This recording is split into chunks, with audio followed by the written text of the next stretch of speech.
10 réalités crues que tout homme avisé doit garder à l'esprit. Partie 2. Bonsoir les amis. J'ai pitié de toi mon fils. Du simple fait que tu sois né homme me fait ressentir une incommensurable pitié pour toi. Tu n'auras pas la vie facile. Ces propos énigmatiques et lourds m'ont été dits par mon propre papa. J'avais alors 10 ans environ. Sur le coup, je ne comprenais pas grand-chose. Ce n'est que plus tard que j'en ai saisi la pleine mesure. Par ces propos lourds de sens, mon père essayait, à sa façon, de me préparer à ce qui m'attendait dans la vie. Car oui, la vie d'un homme, d'un vrai, n'est pas une sinécure, loin de là. C'est même un sacerdoce sous certains cieux, ça il faut le dire. Et c'est rien de le dire. Un homme avisé doit le savoir. Il doit en prendre conscience, non pas pour se plaindre, comme le feraient les hommes soldats qui pullulent actuellement, non. Mais pour pouvoir en tirer parti et se réaliser. S'accomplir par-delà les challenges nombreux qui l'attendent. Mais aussi pouvoir réclamer ce qui lui est dû. Car oui, ils sont malheureusement nombreux ces hommes qui n'ont que des devoirs, sans aucune espèce de droit, sans aucune espèce de contrepartie pour balancer. Même pas la moindre marque de reconnaissance ou de respect. Mais tellement ils ont été matrixés ainsi, ils ne savent même plus que ce n'est pas normal. Ils ne se rendent même plus compte de ce qu'une autre vie est possible. De ce que le but de leur vie n'est pas de venir trimer jusqu'au dernier jour. L'être humain marche sur ses deux pieds. On a d'une part les droits, d'autre part les devoirs. Lorsqu'il y a l'un des pieds qui est défaillant, naturellement on tombe. Il y a déséquilibre. Donc cette vidéo est la deuxième partie d'une vidéo précédemment publiée. Donc je vous mettrai le lien de la première partie en description. Cette vidéo, comme la première, est un must que tout parent qui a des garçons devrait écouter pour le répéter à ses fils. Voici donc pour vous 10 réalités crues que tout homme avisé se doit de garder à l'esprit. C'est parti.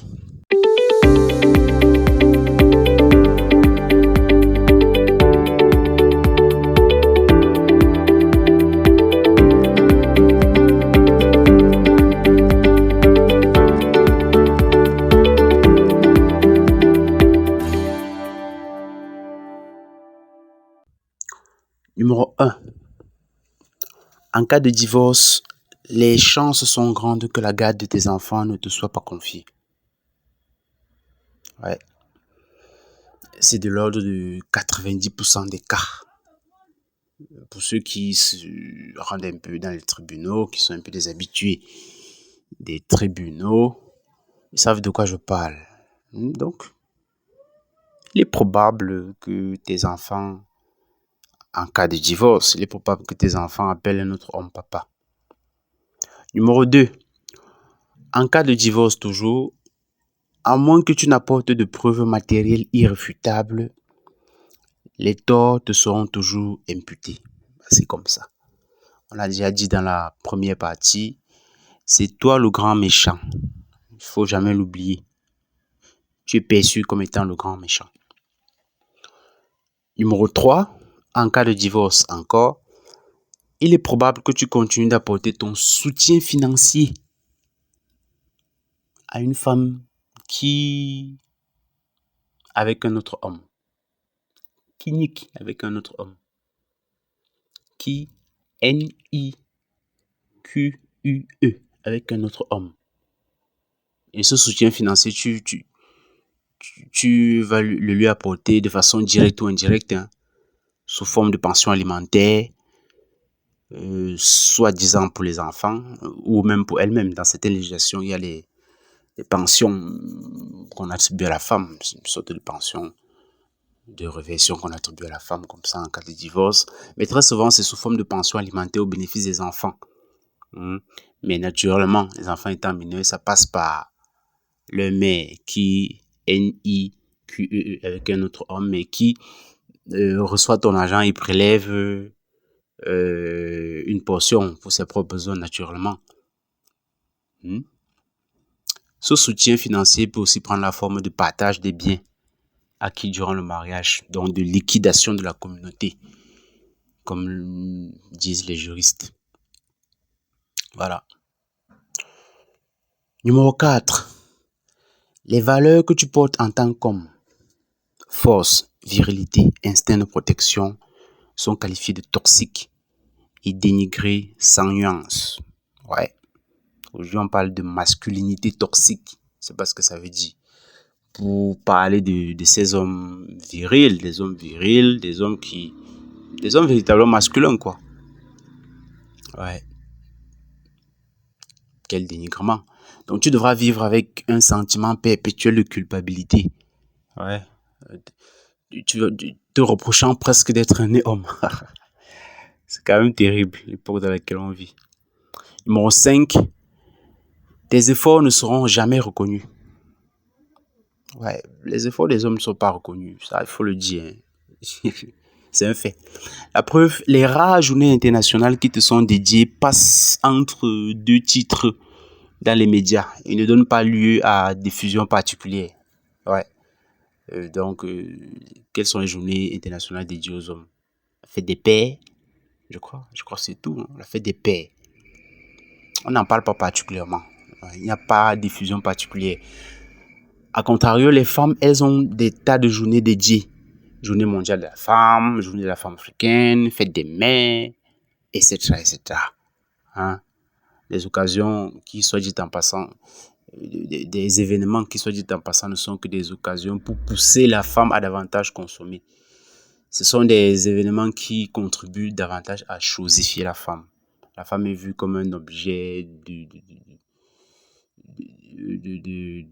comment dire, un objet devant satisfaire tout simplement la curiosité, le regard d'autrui. Elle est là pour plaire et c'est tout. Et pour plaire, il faut acheter tel ou tel produit, tel ou tel pagne et tout ça. Voilà. Donc, le capitalisme, évidemment, le capitalisme ne paie jamais le Nord. Donc, les femmes ont des tas de journées dédiées. Journée mondiale de la femme, journée de la femme africaine, fête des mères, qui font l'objet de célébrations grandioses destinées à déifier la femme. Ouais, une sorte de déesse. Ouais. Toi, en tant qu'homme, c'est limite, même si un thème est accolé aux journées qui te sont dédiées. Bah, personnellement, je ne me souviens pas d'une seule fois, j'ai pas retenu une seule fois le thème de la journée de la fête des pères.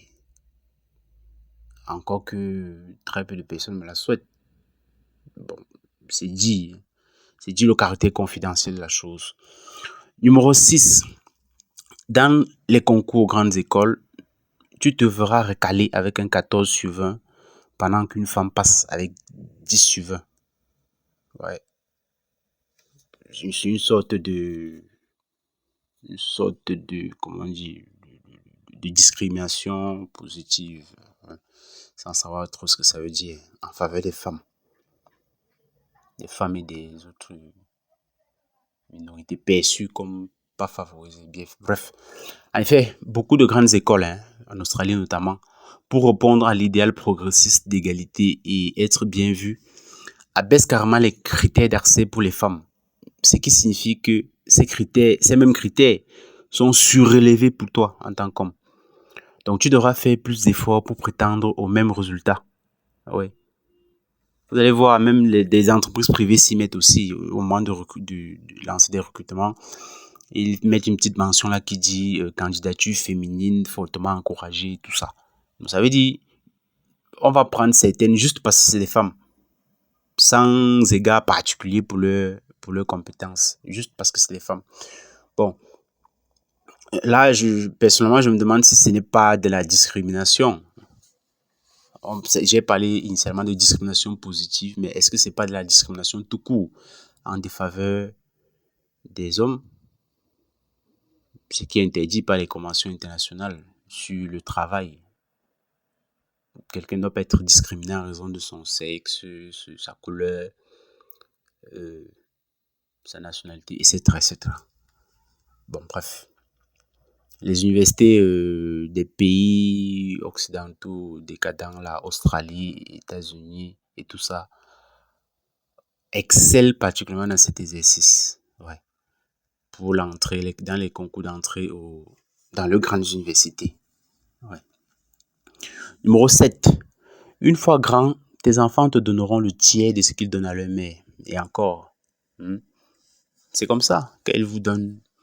S'ils vous donnent 5 000 à vous, le papa, déjà grabataire, sachez qu'ils ont donné 30 000 à leur mère. C'est comme ça. Ouais, c'est normal. Hein? Elle a passé le temps à leur expliquer que sans elle, il ne serait même pas allé à l'école. Et quel coureur de jupons tu étais. Donc, en tant qu'homme, fais preuve de sagesse et assure ta propre retraite. Ne compte pas sur tes gosses. Numéro 8. Tu devras endurer toutes tes peines en silence. Bah oui, sinon on dira de toi que tu n'es pas un homme. On dira de toi que tu n'es pas un homme. Tout simplement. Numéro 9. Tu seras accusé de tous les maux de l'humanité. Ouais, les guerres, le réchauffement climatique. D'ailleurs, je vais faire une vidéo sur le réchauffement climatique, sur l'hystérie autour de l'affaire, de la chose. Donc les guerres, le réchauffement climatique, etc., dégradation de la planète, c'est de ta faute en tant qu'homme. Car c'est connu que tu es naturellement agressif. Tandis que les femmes, elles, seraient de grandes pacifiques. Numéro 10. Toutes les maladies qui ne concernent que les hommes, comme le cancer de la prostate par exemple, ne font pas l'objet de sérieuses politiques de santé publique, ni même de mobilisation médiatique ou populaire, que ce soit au niveau national ou mondial. Alors, ne t'attends à recevoir aucune sorte de soutien public si tu es malade. Or, que constate-t-on dans le cas des maladies exclusivement, spécifiquement féminines comme le cancer du sein? On voit de grandes campagnes intensives autour de la chose. Je crois qu'il y a même une journée mondiale du cancer du sein. J'ignore s'il y a son équivalent en termes de cancer de la prostate. Je ne sais pas. Voilà. Bon, pour ceux qui sont restés avec nous jusqu'à présent, nous vous remercions de votre fidélité. Et comme à notre habitude, vous avez droit à votre bonus. Numéro 11, bonus. Si tu épouses une femme qui a déjà des enfants, elle va manœuvrer pour que tu prennes également en charge ses enfants qui ne sont pas de toi. Bon, on peut dire, ouais, il n'y a pas de problème, d'accord, ouais, et tout, et tout. Bon. Sauf que l'inverse n'est pas possible. Ni même envisageable. Ce n'est pas possible, pourquoi? Parce qu'en général, l'homme continue de s'occuper de ses enfants, même éloigné de lui. Ouais, je sais de quoi je parle. Et ce n'est pas envisageable, pourquoi? Parce que la bonne femme, vous connaissez l'histoire des mégères.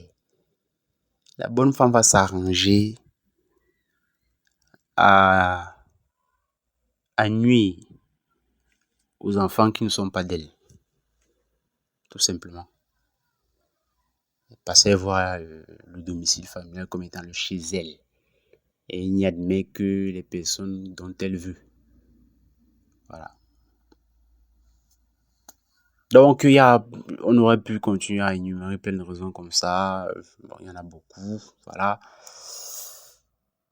Tu vivras tout ça, mais il faudrait que tu sois malgré tout fier d'être un homme. N'oubliez pas de vous abonner. Allez, ciao les amis.